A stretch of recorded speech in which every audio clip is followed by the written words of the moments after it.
Hello there my friends, I'm the editor and welcome to this first episode of my new sideshow. Now during my reviews of episodes and animations made for the show, I mostly focus on the effects and morals that they represent, and even teaching the life lessons that they intend to get across to the audience, be them a success or not hitting home at all.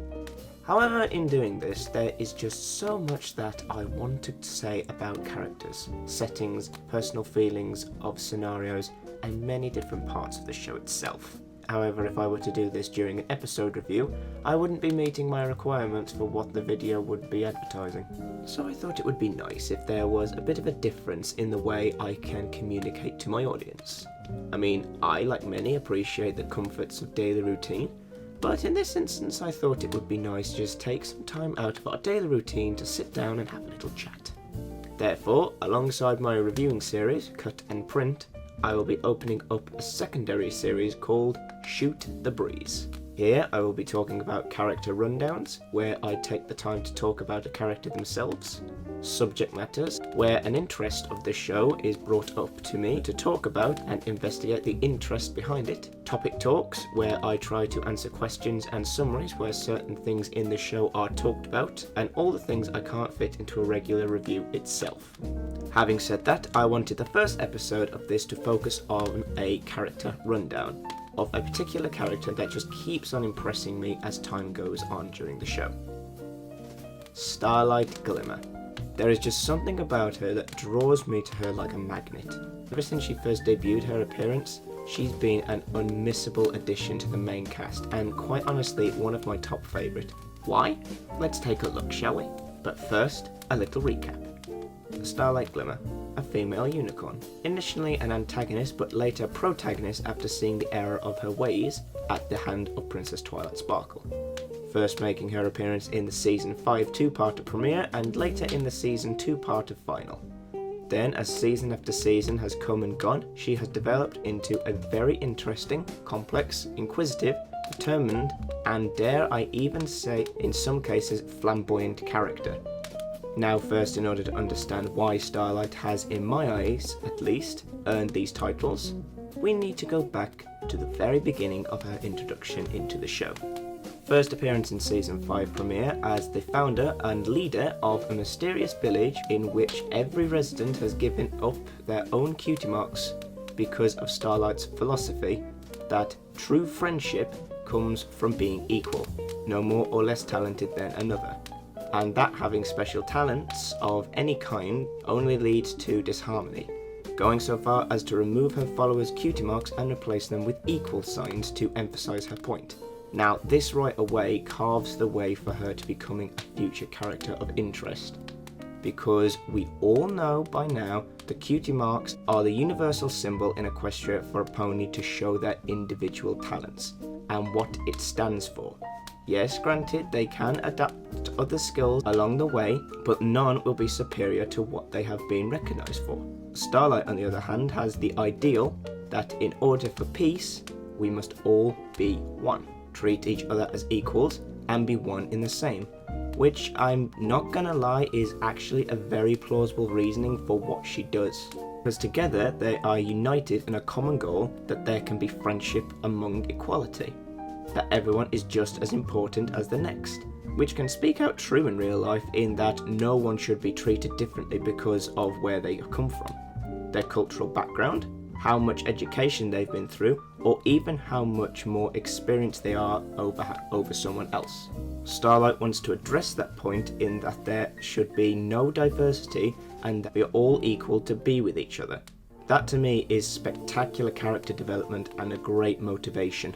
However, she does miss out on the fact that even though we should be equal to one another, we should also have our own personal traits and skills to make us stand out from being who we are.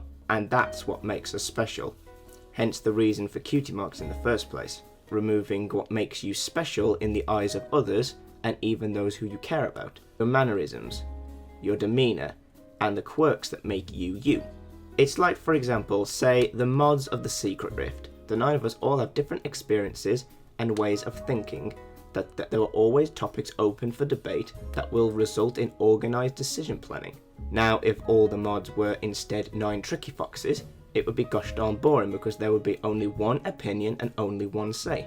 Like a hive mind, all linked to one symbiotic thought process and ideals. But just because this is the basis of Starlight's plan, this doesn't right off make her an uninteresting character. When initially introduced, she's openly friendly and welcoming, both towards the main 6 and her followers. She is also somewhat of a disciplinarian, issuing punishments to those who do not conform to her philosophies. However, later she adopts a more callous and ill-tempered persona, desperate to keep up appearances and dismissing any concept of friendship that isn't the same as her own. And later on, if provoked enough, she can also be quite disrespectful, even to royalty, as shown when she furiously silenced Twilight when she tries to explain how differences can make friendship stronger. She is determined to get what she wants to no end. Nothing will initially stop her from creating her perfect world of Equestria from her vision of a perfect way of life. And that's what makes her extremely interesting. She's also not just some character that they just brush off once her plan fails after so much time was made into making a village follow her idealisms, going so far as to hide her away in the show, hinting that she will eventually make her big comeback and seek revenge on those who robbed her from her goals, showing that she harbours a bitter grudge against Twilight Sparkle, going so far as to using one of Starswirl the Bearded's old spells to alter the past and travel back in time to the day Rainbow Dash performed her first Sonic Rainbow. In doing this, time after time she changes Equestria's history, and she takes steps to ensure that Twilight and Spike are unable to stop her from doing so. But through all of this, it's been asked, why does Starlight hate Cutie Mark so much if she has her own and clearly shows that her talent is the same as, say, Trixie and Twilight? What has created such motivation to doom the very world as we know it just for her vision of equality? And even that is shown, eventually revealing that when she was a filly, her best friend Sunburst earned his Cutie Mark and left for Canterlot, leaving a young Starlight without a friend and with a fear of losing potential future friends. So in a mere 4 episodes of her being in the main series, Starlight has herself portrayed good character development, an amazing understanding of magic she is able to wield, such determination to achieve her goals, and I'm gonna say this right now, the best motivation for becoming an antagonist in the whole damn show. Move aside Trixie Lulamoon and your wants to get revenge on Twilight Sparkle and how she showed you up. Step down Discord for your want to rule Equestria because of your chaotic tendencies. And Sunset Shimmer, I'm sorry, you to me were the best motivated character villain in this time, but Starlight blows you all away. This is the best writing for a character I have ever come across in the show. Now, with all of these feelings and emotions built up inside her, you can even see it tearing her apart, doing what she believes is right to find happiness in a world she lives in. But after initially realising the error of her ways, Starlight expects to be treated the same way she made every pony else feel. To her surprise, Twilight and her friends decide to teach Starlight about the magic of friendship. And I think this starts her off on a new road of learning about friendship by starting her off with her first lesson: forgiveness. With this, Starlight feels rejuvenated with the promise of a new life, adapting a more remorseful, friendlier, and overall happier side, a side she forgot she had because it's been repressed by the hatred, borrowing a very strong life lesson taught to us in The Lion King.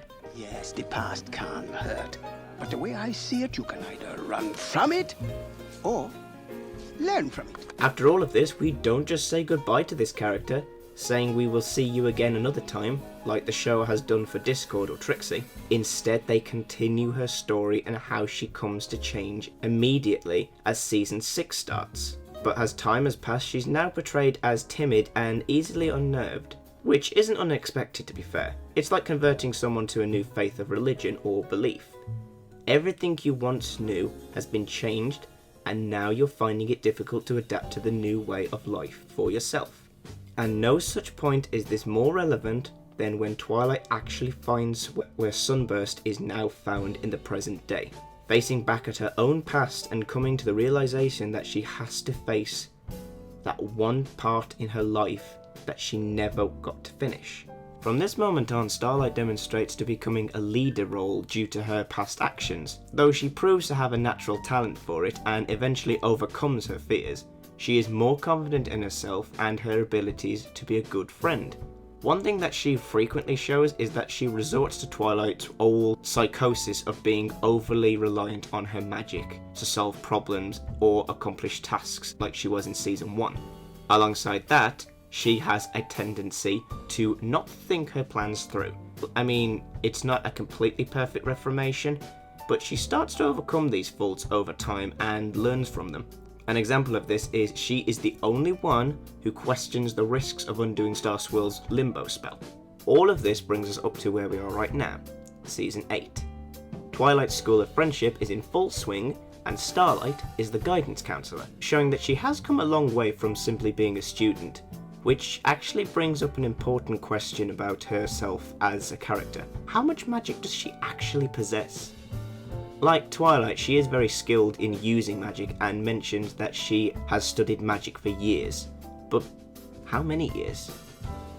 She showed that she struggled to use magic in her younger years as a filly, so how much practice has she put into learning everything she knows now? Going off of past spells she knows, she's able to cast a spell known as QT Unmarking. She also uses telekinesis at long range, projects magical barriers, and shoots powerful magical blasts. Now going off a few notable spells that she knows in the show are the following. She's able to demonstrate self-levitation and is the only character who we have seen doing this so far. She knows the cloud walking spell first used in Sonic Rainboom, and even the ability to crystallize spells shot at her.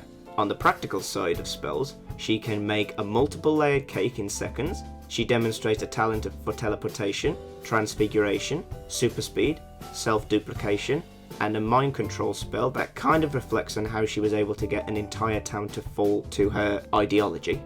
Big achievements for me is when she turns the normally laconic Big Macintosh into a figurative motor-mouth talking machine. She is also able to demonstrate invisibility, showing she has a great skill of infiltration, which explains how she was able to hide in the background all over Season 5 without being noticed. But the one that stands out the most to me is when she was able to change the castle throne room to look like her childhood home, and even reverts herself and Sunburst back to the size of foals. So with this, and from years of practice, she has subsequently become more powerful than the Alicorn amulet. But with all of this power, it seems that whenever Starlight is calm and collected, she can channel more precise and stable spells. But from previous episodes, it's shown that whenever she gets unfocused, now this is just my theory here, her most powerful spells are tied to her emotions. The stronger she feels about something, the stronger her magic will become. For example, when she gets practically angry and frustrated, it manifests from her horn as a cloud of red smoke, and it continuously grows until she lets all of her anger out and therefore can recall her spell. That, and it can be used like a stress relief for when she Kamehameha Discord into an ethereal vision of himself. Overall, when it comes to Starlight Glimmer, remind you of another antagonist made protagonist? Some pony who was misunderstood and seeked power and to get what she wanted at the cost of those around her because they had a want to be happy where they lived? That's right, Sunset Shimmer. In my eyes, Starlight is the show's Sunset, redesigned so that they can have a new character to work off of and develop. It's what Sunset could have been if she stayed in Equestria after Twilight helped reform her. But instead, now we have two characters like this. Only that Starlight has been given more screen time to develop her character, as opposed to 4 Equestria Girls movies and half a dozen specials. And from the way that Starlight has been developed in the past few episodes, she's being portrayed as a better princess of friendship than Twilight has been. Think about it. She's the one to point out the flaws inside of Stygian and help him come to the realization that everything was a mistake. It was even her words that even touched the stone-cold heart of Starswirl the Bearded.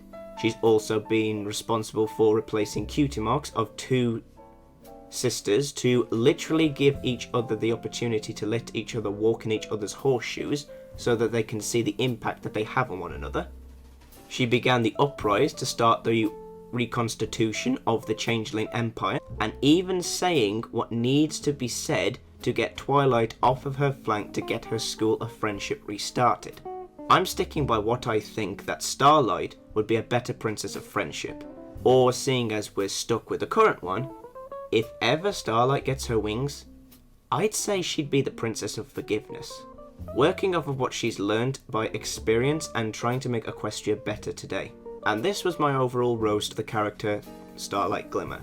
Overall, I see her as one of, if not the best character this generation has produced. If she's reprised in Generation 5, then I want to see her story being retold in the new animation. It would be great to even have her as the starting point for the first villain that we come across in the show. I just really like seeing how she develops in episodes in the show. So what do you all think of Starlight Glimmer? Put down your thoughts in the comment section below. And while you're at it, I'd like to know if there are any subject matters, characters, or even theories you want me to talk about. I look forward to what you all come up with in the end. Guess since this isn't cut and print, I can't go cut that's a wrap. Oh, I got it. Till next time, my friends, I'm the editor, and I look forward to our next chat.